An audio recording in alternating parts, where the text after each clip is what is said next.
Good evening. It's wonderful to see so many of you come and share today in what's a yearly tradition here at Praise. On your program is a holiday planner.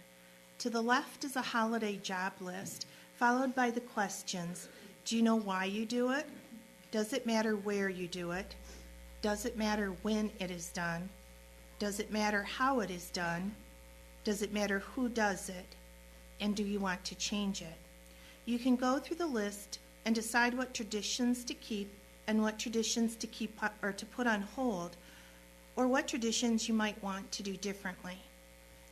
One person from the grief group said that the first Christmas of their loss, she gave gift certificates to a restaurant rather than brave the crowds for holiday shopping.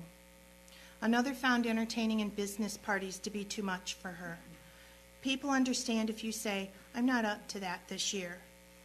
Other things can be delegated to someone else or discarded. Bruce Conley's The Griever's Holiday Bill of Rights states, "You have a right to say time out anytime you need to. Time out to let up, blow off a little steam, step away from the holidays, have a huddle time, and start over. You have a right to tell it like it is. When people ask, 'How are you?' you have a right to tell them how you really feel, not just what they want to hear. You have a right to some bah humbug days. You don't have to be jolly old St. Nicholas all the time. You're not a bad person just because you don't feel like singing Christmas carols all day. You have the right to do things differently. There's no law that says you must always do Christmas in the same way. You can do 10 cards instead of 100, or no cards at all. You can open presents at someone else's house. You can do without a tree. You can have pizza instead of turkey. The list is endless. You have the right to be where you want to be at home or at the relatives. Be in any city or any state you choose. Nobody said you have to have snow to have Christmas. There's no law that says you must stay home.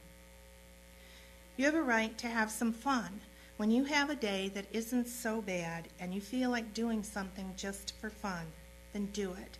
Don't be afraid of what someone else will say if they see you laughing and having a good time. Laughter is every bit as important as tears. You have a right to change direction in midstream. Holiday grief is unpredictable. You may be all ready to go somewhere or do something and then suddenly be overwhelmed. When that happens, it's all right to change your mind. You have a right to do things at different times. Go to church at a different time, open presents at a different time, serve your meal or go to bed at a different time. Don't be a slave to the holiday clock. You have a right to rest, peace, and solitude. You don't need to be busy all the time. Take a nap when you need one. Take time to pray and meditate to recharge your spirit. It can do you much more good than eating another huge meal. And lastly, you have the right to do it all differently again next year. Many feelings surface during the holidays. In most relationships, there always remains some unfinished business which can bring to the surface buried feelings resulting in anger. One may experience feeling regret and resentment over problems or issues not settled before the death and feeling being cheated of a future. Sadness and sorrow over the lost past are common. Guilt can enter the holiday season in various forms. Many feel that if they were to enjoy the holiday, it would be a betrayal to the deceased. They feel that somehow it isn't right for them to have a good time when their loved one is dead and unable to enjoy the holiday happiness.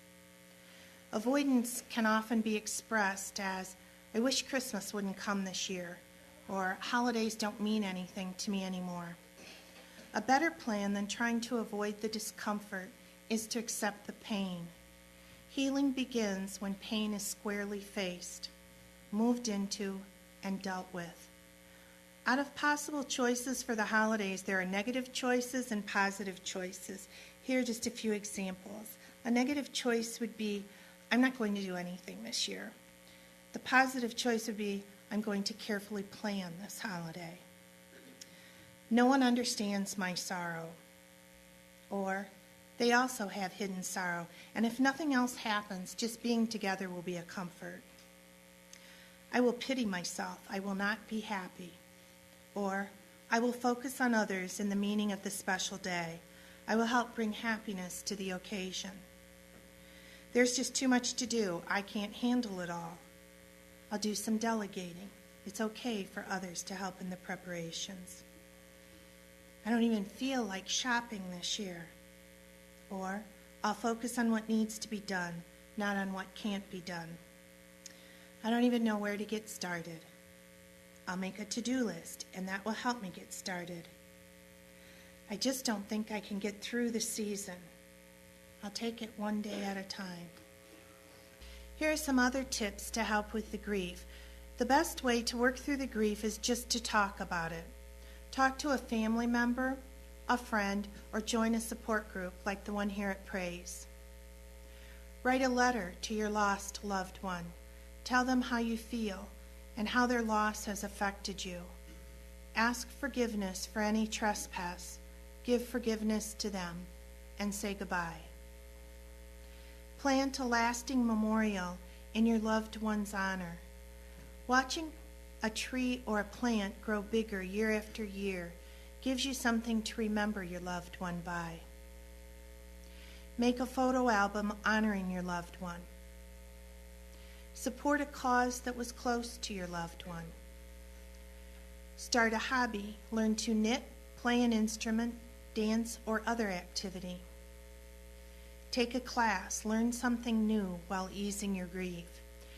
So, some things to think about for the holidays. How to adjust to the holidays, how to go through the winter of your grief, and how to spend your dash. Thank you for coming and sharing this time with us. We wish you a peaceful holiday season. If you feel the need to talk to someone one-on-one, I am available through Praise at no cost to you. Just call Praise. The next support group will be February 22nd. Thanks again.